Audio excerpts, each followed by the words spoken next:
메시지 성경 빠른 통독. 오늘 말씀은 누가복음 서론에서 1장까지입니다. 누가복음은 24장으로 온 세상의 구세주 예수 그리스도, 예수님이 탄생하신 BC 4년에서 죽으시고 부활하신 AD 30년까지의 기록입니다.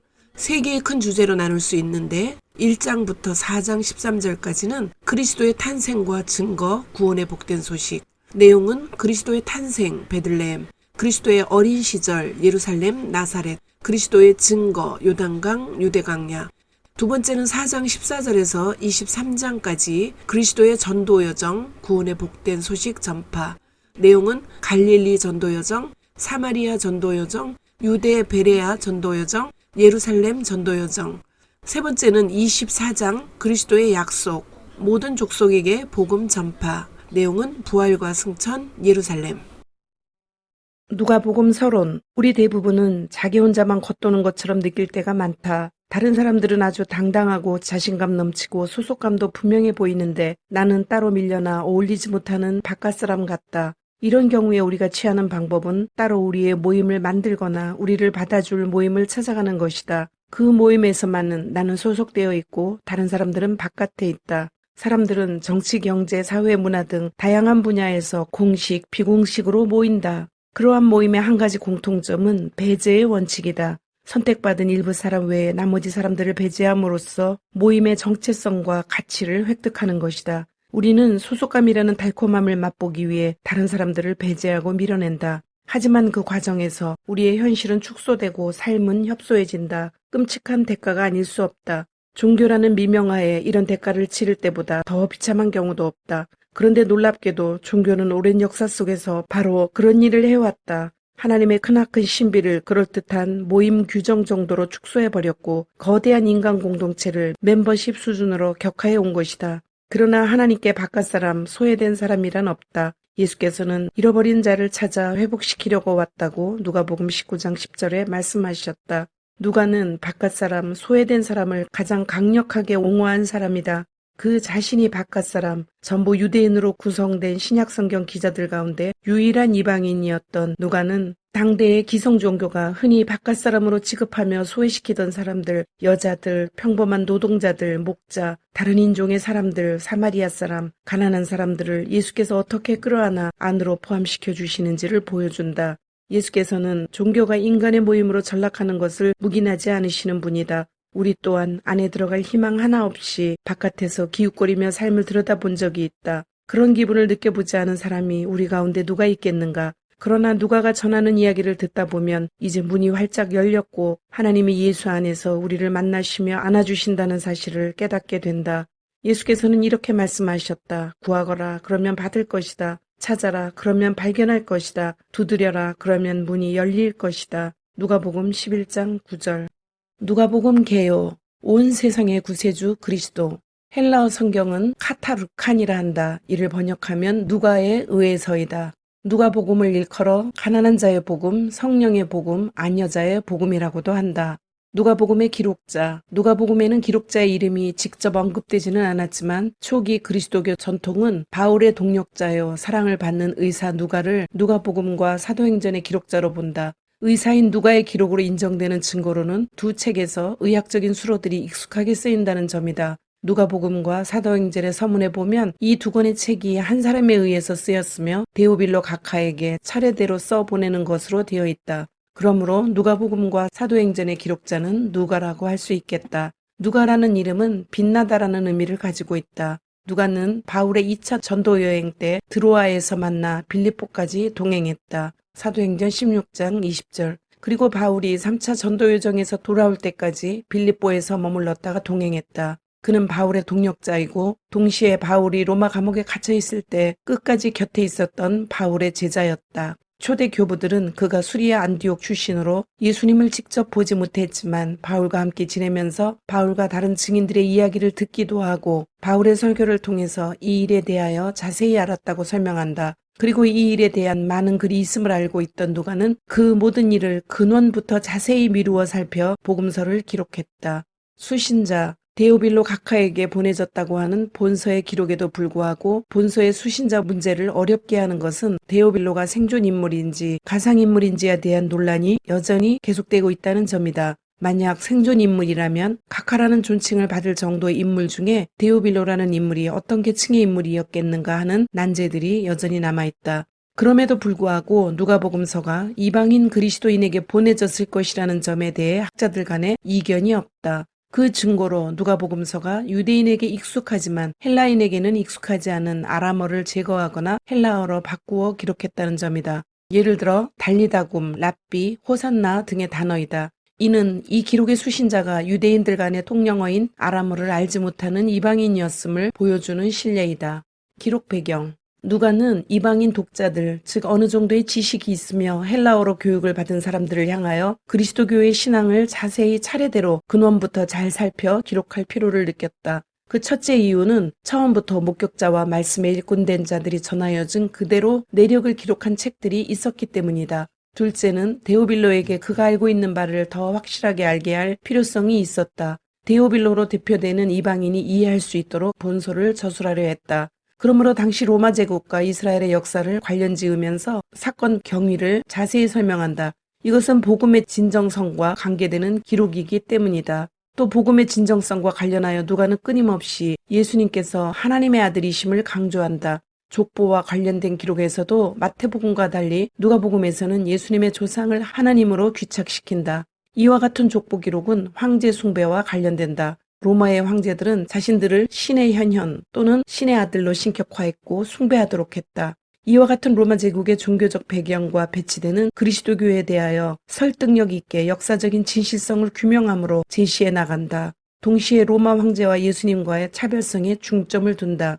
예수 그리스도의 삶과 가르침은 황제들과 같지 않다. 무엇보다도 예수님께서는 사회 약자에 대한 관심을 표명하신다. 그리고 약자들과 더불어 이야기하고 병을 고쳐주며 사랑한다. 이방 그리스도인들은 언어학적으로는 아람어가 아닌 헬라어를 사용하는 사람이었다. 그러므로 아람어를 헬라어로 번역했으며 이스라엘 지리나 아람어를 제거하거나 번역했다.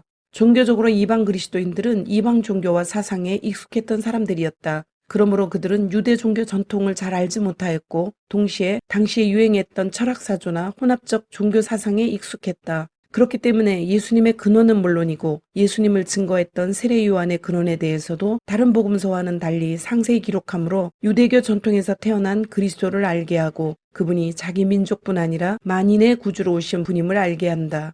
기록연대, 사도행전과의 연관성을 가진다. 사도행전과 누가복음의 기록자를 동일한 인물로 보았을 때 두 책의 연관성을 고려하여 기록연대를 추정하는 것이다. 사도행전은 데오빌로여 내가 먼저 쓴 글에는으로 시작한다. 이것은 누가복음이 사도행전 이전에 쓰였음을 증거한다. 또 사도행전 28장은 바울이 로마로 후송된 후 2년 동안 셋집에 살면서 전도하는 모습이 기록되어 있다. 이러한 증거로 누가복음은 바울이 BC 64년에 재투옥되어 순교하기 이전에 쓰인 것으로 보아야 한다는 것이다. 그러므로 누가복음의 기록 연대를 AD 55년에서 63년으로 보는 것이 타당하다는 견해이다. 누가복음의 기록 목적. 첫째, 처음부터 목격자와 말씀에 일꾼된 자들이 전하여 준 그대로 내력을 저술한 책들이 많은 관계로 근원부터 자세히 살펴서 차례대로 기록하여 더 확실한 믿음을 갖게 해야 할 필요가 있었다. 둘째, 이방인 독자들에게 인자로 오신 예수님께서 온 세상의 구세주라는 사실을 가르쳐주고 올바른 믿음을 갖게 하기 위하여 실제로 일어난 일들을 기록함으로써 이방인 세계에 복음을 전하기 위하여 본서를 기록했다. 그렇기 때문에 예수님을 만민 앞에 예비한 것이요 이방을 비추는 빛이라고 2장 31절에서 소개한다. 셋째, 누가는 이사야 선지자가 예언한 희년이 예수님의 선포를 통하여 이루어졌음을 알린다. 주의 성령이 내게 임하였으니 이는 가난한 자에게 복음을 전하게 하시려고 내게 기름을 부으시고 나를 보내사 포로된 자에게 자유를 눈먼 자에게 다시 보게 함을 전파하며 눌린 자를 자유롭게 하고 주의 은혜의 해를 전파하게 하려 하심이라. 4장 18절 말씀을 소개한다. 누가복음의 희년 선포는 성령과 관계되며 가난한 자, 소외된 자, 여자와 아이들에 대한 예수님의 특별한 관심을 강조한다. 1장 자신들의 삶으로 이 말씀을 섬겼던 최초의 목격자들이 전해준 보고를 바탕으로 우리 가운데 일어난 성경과 역사의 놀라운 추수 이야기를 정리하려고 손을 댄 사람들이 아주 많았습니다. 이야기의 발단부터 시작해 모든 보고를 아주 자세히 살펴본 나도 데오빌로 각하를 위해 모든 것을 상세하게 기록하기로 했습니다. 이로써 각하께서는 그동안 배운 것이 믿을 만한 것임을 확실히 알게 될 것입니다. 천사가 요한의 출생을 알리다. 유대왕 헤롯이 다스리던 때에 아비야 반열에서 직무를 맡은 제사장이 있었다. 그의 이름은 사가랴였다. 그의 아내는 아론의 후손으로 이름은 엘리사벳이었다. 이들 부부는 주의하여 계명의 도를 지키고 하나님 앞에서 깨끗한 양심을 품고서 바르게 살았다. 그러나 엘리사벳이 임신을 할 수 없어 그들에게는 자식이 없었고 이미 나이도 많았다. 마침 사가랴가 자기 차례가 되어 하나님 앞에서 제사장 직무를 수행하고 있었는데 그가 하나님의 성소에 들어가 분향하는 일을 맡게 되었다. 그것은 평생 한 번 오는 일이었다. 분향 시간에 회중은 성전 바깥에 모여 기도하고 있었다.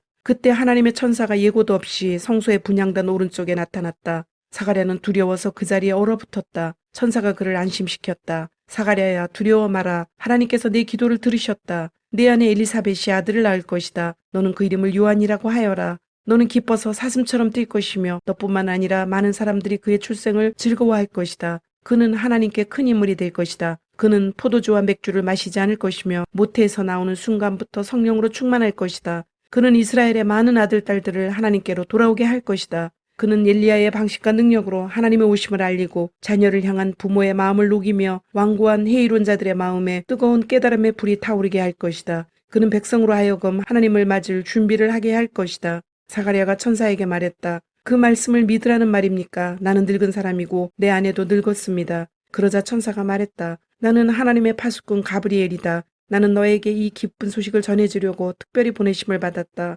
그런데 네가 내 말을 믿지 않으니 내 아들이 태어나는 날까지 너는 말을 하지 못할 것이다. 내가 너에게 한 말은 하나님의 때가 되면 그대로 다 이루어질 것이다. 한편 사가랴를 기다리던 회중은 그가 성소 안에 왜 그렇게 오래 있는지 이상하게 여기며 조바심을 냈다. 사가랴가 밖으로 나와 말을 하지 못하자 그들은 그가 환상을 본 줄 알았다. 사가랴는 계속해서 말을 하지 못한 채 손짓으로 사람들에게 뜻을 전해야 했다. 제사장 직무 기간이 끝나자 사가랴는 집으로 돌아갔다. 얼마 후에 그의 아내 엘리사벳이 임신했다. 그녀는 아이를 갖게 된 것을 기뻐하며 5달 동안을 홀로 떨어져 지냈다. 그는 하나님께서 나의 딱한 처지를 이렇게 보상해 주시는구나 라고 말했다. 처녀가 임신하여 아들을 낳을 것이다. 엘리사벳이 임신한 지 6달이 되었을 때 하나님께서 천사 가브리엘을 갈릴리 나사렛 동네에 다윗의 자손인 남자와 약혼한 한 처녀에게 보내셨다. 남자의 이름은 요셉이고 처녀의 이름은 마리아였다. 가브리엘이 들어가서 마리아에게 인사했다. 잘 있었느냐? 너는 하나님의 아름다움으로 안과 밖이 다 아름답구나. 하나님께서 너와 함께 하신다. 마리아는 크게 동요하며 그 인사에 감춰진 뜻이 무엇인지 궁금히 여겼다. 천사가 그녀를 안심시켰다. 마리아야, 조금도 두려워할 것 없다. 하나님께서 너에게 주시는 놀라운 선물이 있다. 내가 임신하여 아들을 낳을 것이니 그 이름을 예수라고 하여라. 그는 크게 되어 지극히 높으신 분의 아들이라 불릴 것이다. 주 하나님께서 그에게 그의 조상 다윗의 왕위를 주실 것이다. 그는 영원히 야곱의 집을 다스리고 그의 나라는 영원 무궁할 것이다. 마리아가 천사에게 말했다. 하지만 어떻게 그럴 수 있습니까? 나는 아직 남자와 잠자리를 같이 한 적이 없습니다. 천사가 대답했다. 성령께서 내게 임하셔서 지극히 높으신 분의 능력이 내 위에 머물 것이다. 그러므로 내가 낳을 아기는 거룩하신 분, 하나님의 아들이라 불릴 것이다. 너는 내 사촌 엘리사벳이 늙은 나이에 아이를 가진 것을 알고 있느냐? 모두가 아이를 가질 수 없다고 하던 그녀가 임신한 지 6달이 되었다. 보아라, 하나님께는 불가능한 일이 없다. 마리아가 말했다. 이제야 모두 알겠습니다. 나는 섬길 준비가 된 주님의 여종입니다. 당신의 말씀대로 내게 이루어지기를 원합니다. 천사가 그녀를 떠나갔다.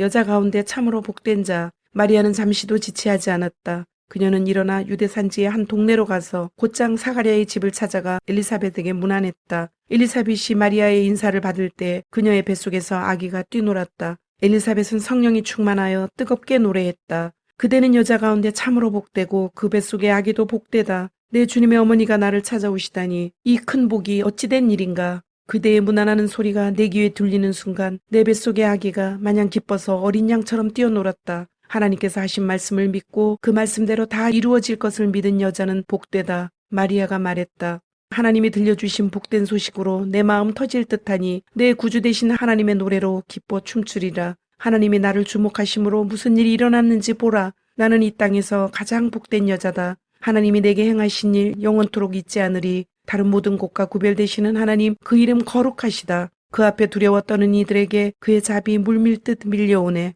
그가 발을 뻗어 능력을 보이셨고 거만스레 허세 부리는 자들을 흩으셨다. 오만한 폭군들을 내리치시고 고통당한 이들을 진창에서 건져내셨다. 가난하고 굶주린 사람들이 잔치상에 앉으니 야멸친 부자들이 냉대를 당했다. 기억하셔서 풍성한 자비 드높이 쌓으시며 택하신 자녀 이스라엘을 품으셨다. 아브라함으로 시작해 지금까지 약속하신 대로 그의 자비가 정확히 이루어졌다. 마리아는 석 달 동안 엘리사벳과 함께 있다가 자기 집으로 돌아갔다. 요한의 출생. 출산일이 되어 엘리사벳이 아들을 낳았다. 이웃과 친척들은 하나님께서 그녀에게 베푸신 큰 자비를 보고 함께 즐거워했다. 여드레째 되는 날 그들이 아기에게 할례를 행하러 와서 그 아버지의 이름을 따서 아기의 이름을 사가랴로 지으려고 했다. 그러나 엘리사벳이 끼어들었다. 아닙니다. 이 아이의 이름은 요한이라고 해야 합니다. 그들이 말했다. 하지만 당신네 집안에는 그런 이름을 가진 사람이 아무도 없지 않습니까? 그들은 사가랴에게 손짓하여 아이에게 어떤 이름을 지어주려고 하는지 물었다. 사가랴가 서판을 달라고 하더니 이렇게 썼다. 아이의 이름은 요한이라고 해야 합니다. 사람들이 모두 깜짝 놀랐다. 놀랄 일은 그것만이 아니었다. 어느새 사가랴의 입이 열리고 혀가 풀어지더니 말을 하면서 하나님을 찬양하는 것이었다. 깊은 경외심이 이웃을 덮었고 유대 온 산지 사람들이 온통 그 이야기뿐이었다. 이야기를 들은 사람들은 모두 그 일을 마음에 새기며 놀라워했다. 이 아이가 장차 어떤 사람이 될까? 하나님께서 이 일에 함께 하신 것이 분명하다. 사가랴가 성령이 충만하여 이렇게 예언했다. 이스라엘의 주 하나님을 찬양하여라. 그가 오셔서 그 백성을 자유케 하셨다. 그가 구원의 능력을 우리 삶의 중심에 그의 종 다윗의 집에 두셨으니 그의 거룩한 예언자들을 통해 오래전 약속하신 말씀 그대로 우리를 원수들과 우리를 미워하는 모든 손에서 건지셨다. 우리 조상에게 자비를 베푸셔서 말씀하신 것을 기억하고 행하셨으니 곧 우리 조상 아브라함에게 맹세하신 대로 적진에서 우리를 구하셨다. 우리로 하여금 세상 걱정 없이 그분을 예배하며 사는 날 동안 그분 앞에 거룩하게 하셨다. 지극히 높으신 분의 예언자인 내 아기여, 너는 주님 앞서가며 그의 길을 예비하고 그의 백성에게 구원과 죄 용서의 소식을 전해줄 것이다. 하나님의 자비로우신 마음, 하나님의 해돋움 우리에게 임하셔서 어둠 속 죽음의 그늘에 앉아있는 이들을 비추고 우리의 길을 한 걸음씩 밝혀 평화의 길로 인도할 것이다. 아이는 자라며 심령이 굳세어졌다. 그는 예언자로 이스라엘에 등장하기까지 광야에서 살았다. 주님, 오늘도 말씀을 주심을 감사드립니다. 주신 말씀대로 오늘 하루도 주님의 모습을 닮아가며 말씀대로 순종하며 살도록 은혜와 용기를 주옵소서. 예수님의 이름으로 기도드립니다. 아멘.